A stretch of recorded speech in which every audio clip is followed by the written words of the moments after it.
Hello, I'm Sarah. This is Hardcover Hearts, and I'm here with a tag video today.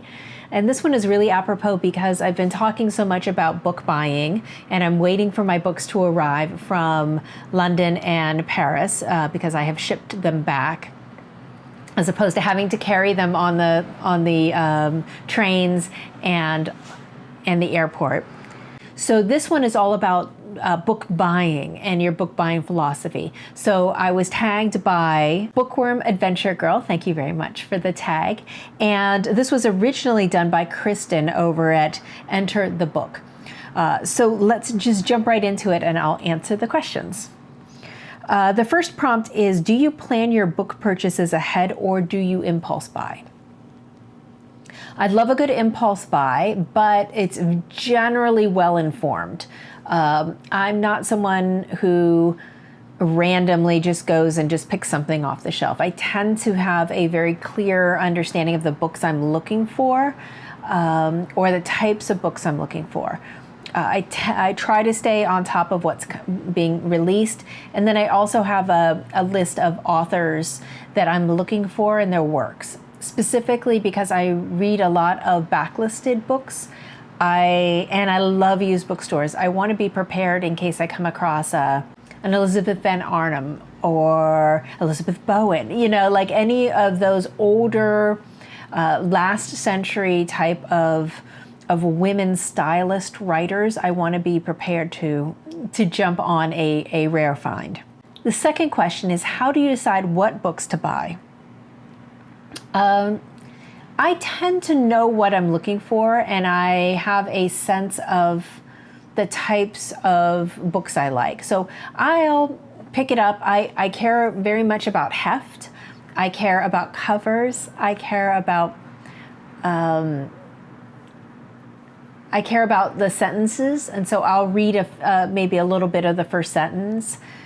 Things I don't care about paperweight. I don't care about if it's a deckled edge or not. I kind of like deckled edges. That was probably the most controversial thing I've said in a long time. I don't care about some of the things that I know other people really, really bother them. I do care about font, though. It needs to be a right size because I'm getting up in age. So, that's very important to be able to actually read the books that you buy. But other than that, I tend to know what I'm looking for, and I'm not often surprised by a book. Though I will say I do read shelf talkers in a store. So if there's a really good shelf talker that really sells it, I'm there for it. That can sway me. Number 3, what is your philosophy on where you shop? Online versus in person, large versus small, physical, digital, audio, new or used, etc. Well, it's really changed because of the pandemic.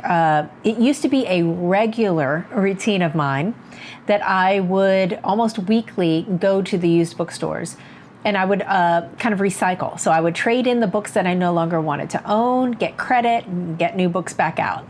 So this wonderful, virtuous cycle of recycling books. But with the pandemic, I just got very nervous about going out and didn't do it as often.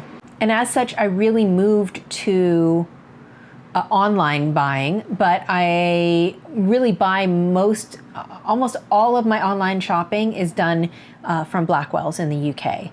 I just find the prices are fantastic. I like their covers much more. I just tend to be more aware of the books that are being talked about in the British press. So that's kind of where I kind of focus. I prefer physical, though if I'm reading digital, it's either an ARC or it's a library. I don't buy books for my Kindle anymore. I like audiobooks, and I do have an Audible account, but I tend to gravitate to the classics and the free section of Audible. So I've been enjoying a trollop through there, and listening to some other really amazing works that they have in that free section. But it feels strange to me to own an audiobook because very rarely will I go back and listen. I do tend to do that if it's nonfiction, and so that tends to be something that I'm more willing to buy in audio form. Okay. Oh, and then new versus used. Yeah, I love a good used bookstore. That's like one of my favorite places in the entire world. So my preference is to go to a used bookstore, but find an almost new copy. That's like the sweet spot right there. Something that hasn't even been cracked open. That's the dream. If I go to a new bookstore, it tends to be an independent bookstore. Those are my favorites. What about little free libraries? What do you think about them? Have you used one? Why or why not? There are so many little free libraries in and around Berkeley. It's insane. It's insane how many there are, but it's also an incredibly literary town.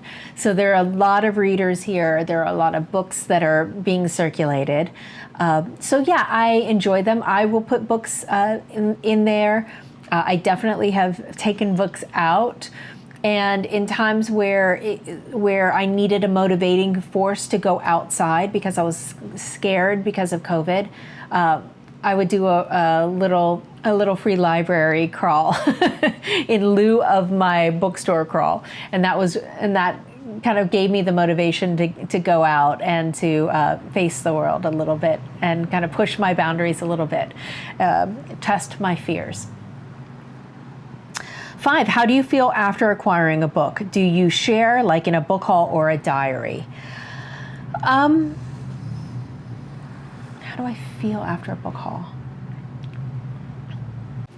I do love the act of taking my new treasures home and putting them in the shelves and organizing them where I'm going to want to have them live.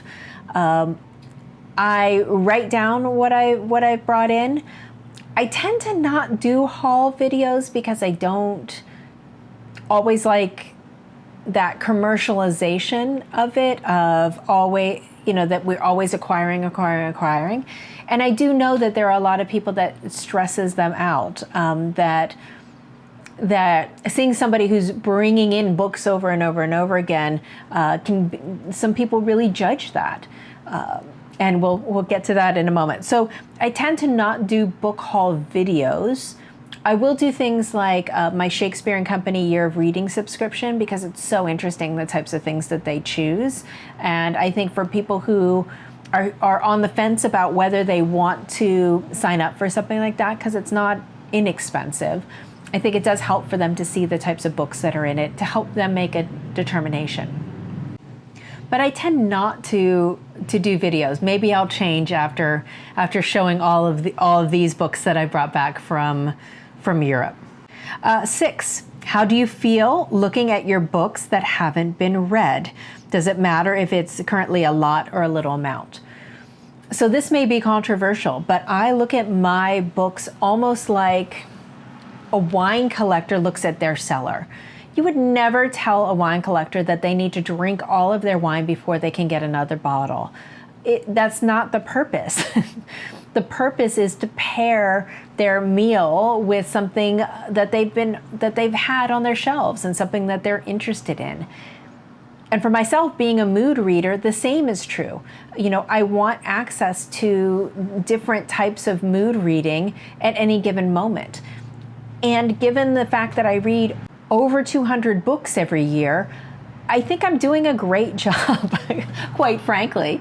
And I'm not someone who feels like this is all work, I'm not stressed out by having all this. To me, these are opportunities. There's these great stories that are available to me and just waiting for me to crack them open. So I see it as an exciting thing. I think a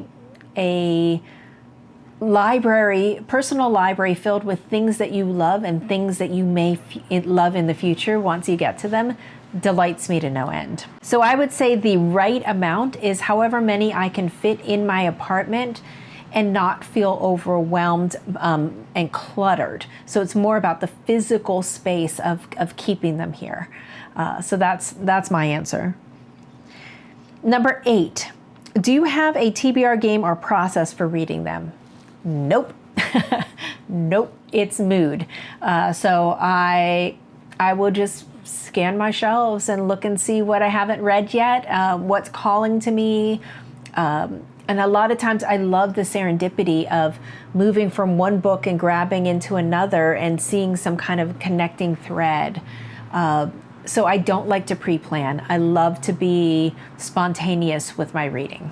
9, do you have a book buying problem? If so, what's the nature of it and can it be adjusted? See previous answer. It's not a problem for me. I do very well. I make a very good wage. We live very simply, and this is my joy. So I will never apologize for indulging in something that gives me so much intellectual stimulation, so much heart, joy, peace, tranquility, inspiration. I'm never going to do it. Tag 2 or 3 others to ponder their book buying process.